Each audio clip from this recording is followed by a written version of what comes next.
Welcome back to channel at healing high. मैं Namita Singh psychologist आपके अपने ही इस चैनल पर आपका बेहद स्वागत करती हूँ और मेरी पिछली वीडियो को इतना प्रेम देने के लिए आप सभी का बहुत बहुत धन्यवाद। और जो लोग इस चैनल पर नए हैं वो जाकर मेरी पिछली वीडियो ज़रूर देखें। जैसा कि अगर आपने मेरी पिछली वीडियो को देखा है तो आपको पता होगा कि मैंने अपनी लास्ट वीडियो में आपसे शेयर किया था कि वो कौन कौन से इरेशनल थॉट पैटर्न होते हैं जिन्हें हम कॉग्निटिव डिस्टॉर्शन कहते हैं, जिसकी वजह से व्यक्ति को स्ट्रेस, डिप्रेशन, एंजाइटी जैसे इश्यूज हो जाते हैं, होने की पूरी पॉसिबिलिटी होती है और सीवियर केसेस में सुसाइडल थॉट्स तक आ सकते हैं। तो आपके मन में ये क्वेश्चन ज़रूर आया होगा कि किस तरह से आप व्यक्ति के थॉट्स उसकी फिजिकल हेल्थ और मेंटल हेल्थ को इम्पैक्ट करते हैं, आखिर वो प्रोसेसिंग किस तरह से होती है। तो ये जानने से पहले हमको सबसे पहले अपने ब्रेन को समझना होगा, ब्रेन के स्ट्रक्चर को समझना होगा और ब्रेन के डिफरेंट डिफरेंट पार्ट में इंफॉर्मेशन की प्रोसेसिंग किस तरह से होती है, ये जानना बहुत ज़रूरी है। तो हम स्टेप बाय स्टेप हम हर चीज़ को समझने की कोशिश करेंगे और आगे बढ़ने से पहले आपसे विनम्र निवेदन है कि अगर आप इस चैनल पर नए हैं तो इस चैनल को लाइक, शेयर, कमेंट और सब्सक्राइब करना बिल्कुल ना भूलें। तो आइए ह्यूमन ब्रेन के बारे में हम थोड़ी सी इंफॉर्मेशन लेते हैं और जानते हैं कि हमारे ब्रेन का हर पार्ट कितना इम्पोर्टेंट रोल प्ले करता है। हमारा ब्रेन हमारी बॉडी के सारे फंक्शंस को कंट्रोल करता है। ये बाहर से आने वाली इंफॉर्मेशन का इंटरप्रिटेशन करता है and embodies the essence of the mind and soul. मतलब हमारी मन और आत्मा का जो सार है उसको अपने अंदर समाहित कर लेता है। ब्रेन रिसीव करता है information through our 5 senses: sight, smell, touch, taste and hearing. ये बाहर से जो भी मैसेजेस आते हैं उनको इस वे में असेंबल करता है जो हमारे लिए मीनिंगफुल बन जाते हैं और हमारी मेमोरी में ये इंफॉर्मेशन स्टोर हो जाती हैं। ब्रेन कंट्रोल करता है हमारे थॉट को, मेमोरी को, स्पीच को, आर्म्स एंड लेग्स के मूवमेंट को और हमारी बॉडी के बहुत सारे ऑर्गन्स को ये फंक्शन करता है। Brain cerebrum, cerebellum and brain stem से मिलकर बनता है। सेरिब्रम हमारे ब्रेन का लार्जेस्ट पार्ट होता है जो राइट और लेफ्ट हेमिस्फेयर के साथ में कंपोज्ड होता है। ये परफॉर्म करता है higher function like interpreting, touch, vision, hearing, speech, reasoning, emotions, learning and fine control movement. अब हम बात करेंगे सेरिबेलम की। ये सेरिब्रम के नीचे लोकेटेड होता है और इसका फंक्शंस होता है मसल मूवमेंट को कोऑर्डिनेट करना, पोस्चर को मेंटेन करना और बैलेंस बनाना। अब आते हैं हम ब्रेन स्टेम पर। Brain stem act as a relay centre connecting the cerebrum and cerebellum to the spinal cord. ये सेरिब्रम और सेरिबेलम को स्पाइनल कॉर्ड के साथ कनेक्ट कर देता है। ये परफॉर्म करता है बहुत सारे ऑटोमेटिक फंक्शंस जैसे कि breathing, heart rate, body temperature, wake and sleep cycle, digestion, sneezing, coughing, vomiting and swallowing. अब हम बात करेंगे राइट ब्रेन और लेफ्ट ब्रेन की।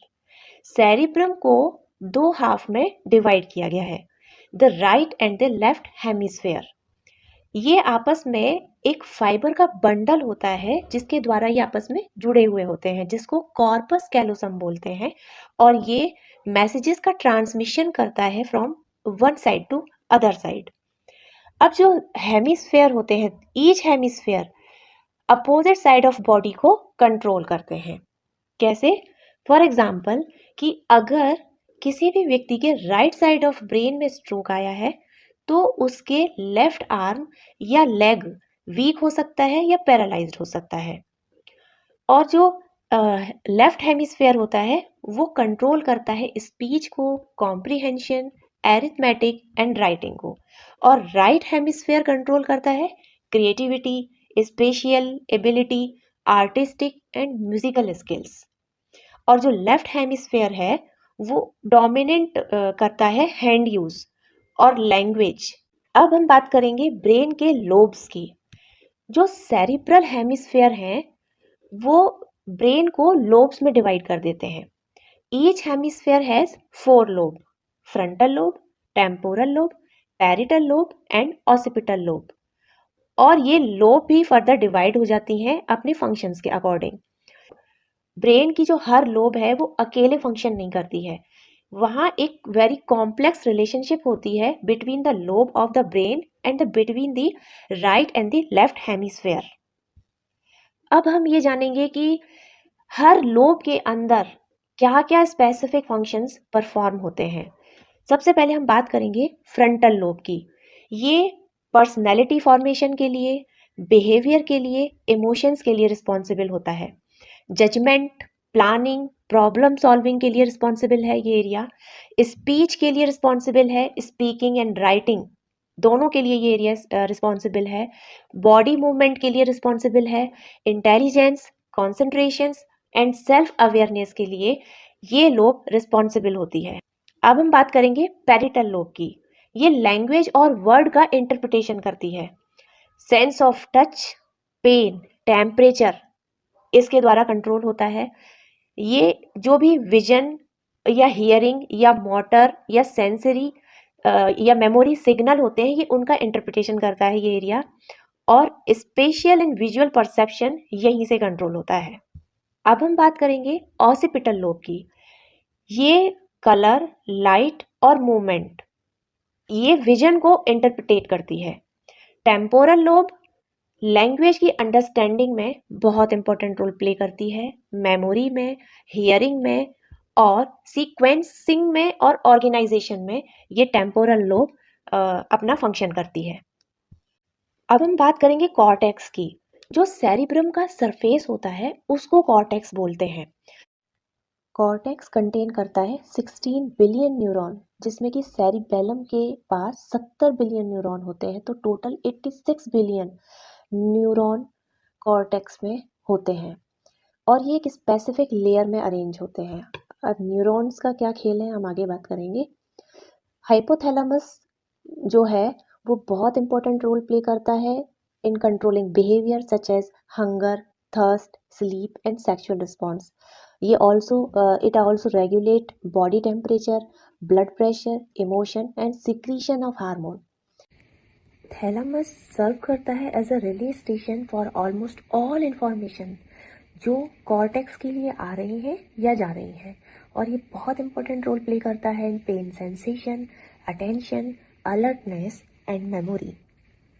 अब हम बात करेंगे लिम्बिक सिस्टम की। लिम्बिक सिस्टम हमारी सारे इमोशंस, लर्निंग और मेमोरी का सेंटर होता है। इस सिस्टम के अंदर इंक्लूड होता है हाइपोथैलेमस, एमिगडाला जो इमोशनल रिएक्शंस जिसके अंदर होते हैं, और हिप्पोकैम्पस जिसमें मेमोरी का कंसोलिडेशन होता है। अब हम बात करेंगे ब्रेन स्टेम की। ये ब्रेन का मोस्ट प्रिमिटिव पार्ट होता है जो बेसिक फंक्शंस ऑफ लाइफ को कंट्रोल करता है, like breathing, heart rate, swallowing, sweating, sound और sight reflex, blood pressure, sleep, balance. Brain communicate करता है बॉडी के साथ through spinal cord and 12 pair of cranial nerve. पूरी बॉडी में इनके थ्रू मैसेज ट्रांसफर हो जाते हैं। तो ये है हमारे ब्रेन का स्ट्रक्चर, और ये आपसे शेयर करना इसलिए ज़रूरी था जिससे कि आप आने वाली वीडियो को, आने वाली इन्फॉर्मेशन को अच्छे से रिलेट कर सकें। तो यहाँ तक मुझे सुनने के लिए आपका धन्यवाद, और मिलते हैं नेक्स्ट वीडियो में।